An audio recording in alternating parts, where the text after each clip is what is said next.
Sfida të vlefshme për javën e 28 midis Kastriotit dhe Vorës.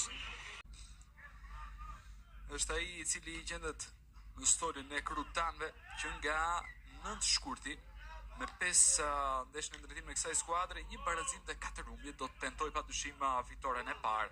Shkojmë këtë përpjekje për të nisur në krah, vetëm një shkon drejt qendrës, por edhe pasimi për Kasallën.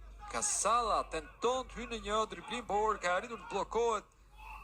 Vertikalizimi mirë përpara në kërkim të Bibës, ka dhe një fallë shkaktuar, por gjithashtu në shtyllën e dytë Geci, i cili përpiqet ta mbajë në lojë, nuk ka forcën e duhur ai pasimi i tij për të shkuar drejt Kasallës dhe për të vijuar më tej këtë aksion të nisur. Ica Quinones, Dalipi, Tabaku, edhe një tjetër për të është topi Tabaku që zjatet, por që nuk arrin dot që vjen zotrim edhe i topi. Pak forca përpara, përpiqet të fitoj kohë me që për të dhënë mundësi dhe shokëve të skuadrës që të afrohen. Quinones, ky top drejt qendrës, Imami.